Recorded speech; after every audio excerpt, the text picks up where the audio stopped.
Bienvenidos a este espacio dedicado a reflexionar sobre el cuidado de nuestro planeta. Hoy hablaremos de un tema que nos conecta directamente, el cambio climático en Bolivia, sus impactos, las posibles soluciones y la normativa legal que nos respalda. Bienvenidos nuevamente, queridos amigos, a su podcast de confianza, Hablando del Planeta. Bien.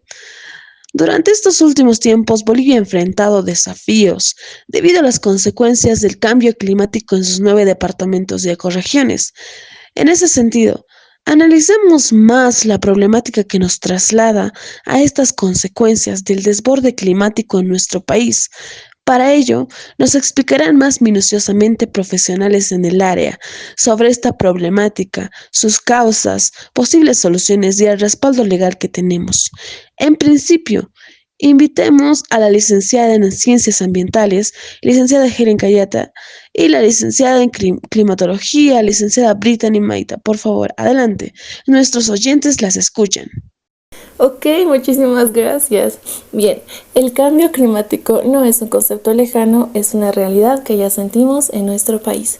Buenos días, tardes o noches, queridos amigos que nos están oyendo, y muchísimas gracias por la invitación, mi querida Amelia. Bueno, con el pasar de los años y debido a distintas causas desvenidas de las acciones del hombre, hoy por hoy tenemos estos cambios en el clima tan impredecibles. Esta problemática en el país está muy relacionada con las siguientes causas que he de mencionar a continuación. Bueno, como primero tenemos la quema de combustibles de fósiles. Esta se da cuando usamos carbón, petróleo o gas natural para obtener energía. Ahora bien, ¿quién lo hace? Lo hacen principalmente las industrias, las fábricas, las centrales eléctricas, los autos, los aviones, y te cuento que hasta las casas, cuando usan gas para cocinar o calentar agua. ¿Por qué lo hacen? Grandísima pregunta.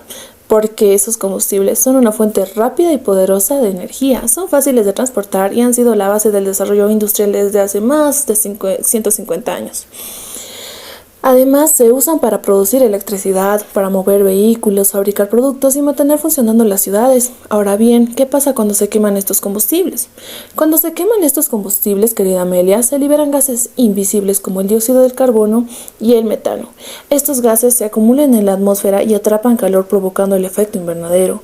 El resultado es el cambio climático, más calor, más sequías, más tormentas intensas y el deshielo en los polos. Como segundo punto, tenemos lo que es la deforestación. Yo les pongo un ejemplo. En el Chaco y en otros bosques, cuando se cortan demasiados árboles, perdemos a los grandes y poderosísimos pulmones de la tierra. Los árboles son los que respiran dióxido de carbono y lo transforman en oxígeno, ¿no es cierto? Ok, sin ellos el aire se llena de gases que atrapan calor y en el suelo se vuelven más secos porque ya no tiene sombra ni raíces que lo protejan lastimosamente. Bueno, técnicamente lo que pasa es que se reduce la captura del carbono, lo que significa que hay más CO2 queda libre en la atmósfera. Aumenta la desertificación porque el suelo sin árboles pierde humedad y nutrientes. Esto intensifica las sequías y provoca la pérdida de biodiversidad, ya que animales y plantas pierden su hogar. Bien, agradecemos a la licenciada Helen por su intervención. Ahora, ¿qué nos puede decir nuestra licenciada Brittany Maita? Adelante, licenciada, la escuchamos. Hola, ¿cómo están, queridos amigos que nos acompañan en este podcast? Bien, continuando lo referido por la licenciada Helen, de igual forma se tiene más acciones del hombre que deterioran nuestro clima en el país. Por ejemplo, las industrias son enemigas de un medio ambiente sano. ¿Por qué? Estas liberan gases y partículas al aire. Es como si alguien echara humo en una habitación cerrada. El, el aire se vuelve pesado y difícil de respirar. Técnicamente se generan emisiones contaminantes que alteran la composición atmosférica, causando fenómenos como lluvia ácida y mayor radiación atrapada en el clima. Ello daría respuesta a las constantes lluvias impredecibles, además de la presencia de un calor sofocante.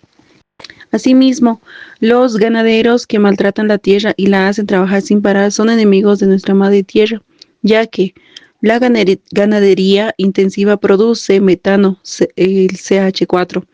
Es un gas mucho más fuerte que el dióxido de carbono para atrapar calor. Piensa en un globo que se infla más rápido porque el gas es más potente. El metano es un gas que atrapa mucho calor en la atmósfera. Técnicamente eso se llama aumentar el forzamiento radiativo. que significa que la Tierra recibe más energía de la que puede liberar. Por eso el planeta se calienta más rápido. Por otro lado, mi querida Amelia, las ciudades con cemento y asfalto absorben demasiado calor y lo devuelven como hornos. Es como caminar descalzo en una calle caliente. Quema más que la arena de la playa. Técnicamente se forman islas de calor urbano que modifican los patrones de lluvia y aumentan las temperaturas locales por aquel imán de calor presente en varias carreteras y otros lugares de la ciudad. Por último, todo ello provoca que los océanos se calienten al calentar y al calentarse se expanden y suben de nivel, absorbiendo ácido dióxido de carbono y volviéndose más ácidos hasta se podría decir que contaminamos. Es como si el agua de una pecera se calentara y se llenara de gas. Los peces ya no pueden vivir igual. Ello produce la acidificación oceánica y el aumento del nivel del mar, afectando costas y ecosistemas marinos. Agradecer a ambas profesionales por indicarnos las posibles causas de esta problemática en el país. Entonces, según lo referido, cada causa tiene un efecto claro: combustibles, deforestación, industrias, ganadería, ciudades y océanos. Todas son piezas de un mismo rompecabezas que explican por qué el clima está cambiando. Ahora, veamos cuáles serían nuestras posibles soluciones para combatir este fenómeno del clima. Con ustedes, Nahum Poma, crítico y analista del clima, licenciado en Ciencias Ambientales y especializado en climatología. Adelante, por favor. Muchas gracias por la invitación a este tan prestigioso podcast y saludar a todos nuestros oyentes desde donde se encuentren. Es la realidad total todo lo que referían mis colegas acerca de las causas de este desborde, desequilibrio e irregularidad que persiste en nuestro clima. Dicho ello, las posibles soluciones para combatir este fenómeno provocado por las mismas sociedad son las siguientes. Bueno, primero, cuidar los bosques. Mirar si dejamos de talar indiscriminadamente y empezamos a reforestar. Los árboles pueden seguir limpiando el aire y darnos oxígeno. Los bosques son los pulmones del planeta y sin ellos todo se complica. Como segundo punto, usar mejor el agua. El agua es cada vez más escasa porque los glaciares se están derritiendo. Si aprendemos a no desperdiciarla y protegemos ríos y lagos de la contaminación, aseguramos que haya agua para todos. También tenemos un tercer punto, que es reducir la contaminación. Si usamos menos gasolina y más transporte limpio, o si apostamos por las energías renovables como la solar y las eólicas, vamos a generar menos gases que calienten la atmósfera. También debemos restaurar lo que dañamos. Si un bosque se quema, hay que reforestar. Si un río se contamina, hay que limpiarlo. Es como curar las heridas de la madre tierra para que pueda seguir viviendo. También tenemos otro punto que sería el quinto, que es educar y participar. La educación es muy importante. Si desde niños aprendemos a cuidar la naturaleza y las comunidades se organizan, todos podemos aportar. No se trata de solo leyes, sino que de conciencia y la acción diaria de las personas. Y como sexto punto que planteo, y el último, es aplicar las leyes que tenemos.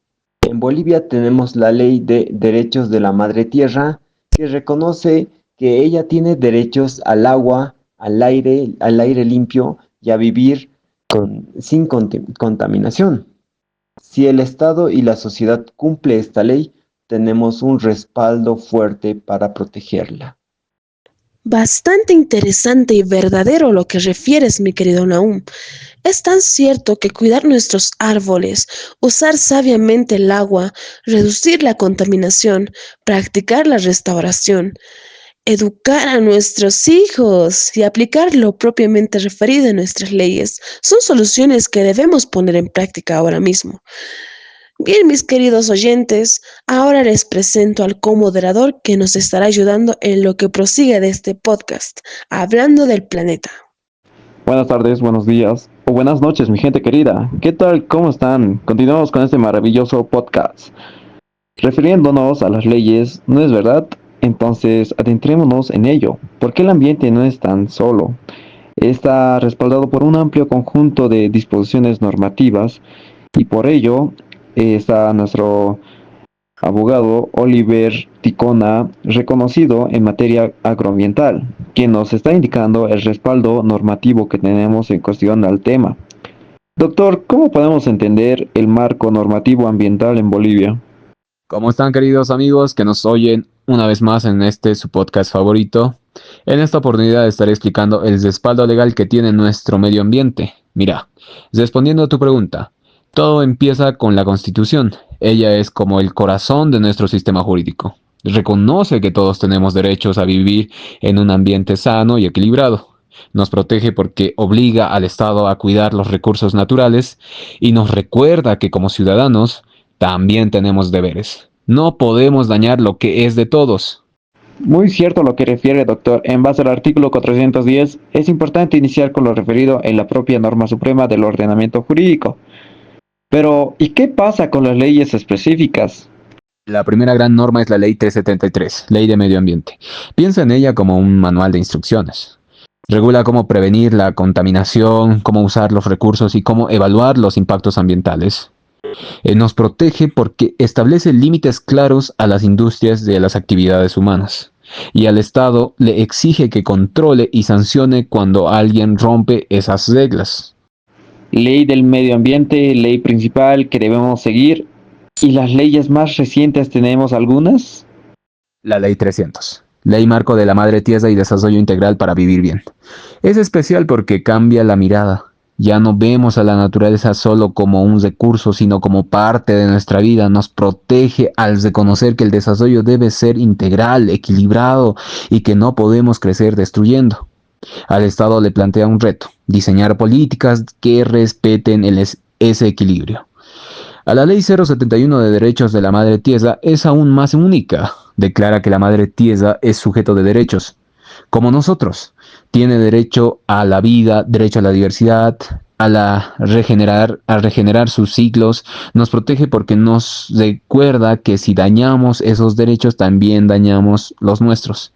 Y al Estado le exige ser guardián de esos derechos, no solo administrar. Es relevante mencionar toda la envergadura de normativa vigente, pero ¿cómo se aplican todas estas normas en práctica? Ahí entran los decretos supremos y reglamentos. Son como detalles finos. Dicen cómo se hacen las evaluaciones, qué requisitos debe cumplir una empresa, cómo se sanciona una infracción. Nos protegen porque convierten las grandes ideas en reglas concretas y el Estado le toca aplicarlas con firmeza para que no queden solo en el papel. Entonces, ¿qué nos espera a nosotros y al Estado con este marco normativo, doctor? Nos espera un compromiso compartido. A nosotros, como ciudadanos, nos toca respetar y cuidar, porque cada acción cuenta, desde cómo producimos hasta cómo consumimos. Al Estado le espera la responsabilidad de ser coherente, de no permitir que intereses económicos pasen por encima de la madre tierra. En pocas palabras, este marco normativo nos protege porque nos recuerda que en el futuro depende de cómo tratemos hoy a nuestro entorno.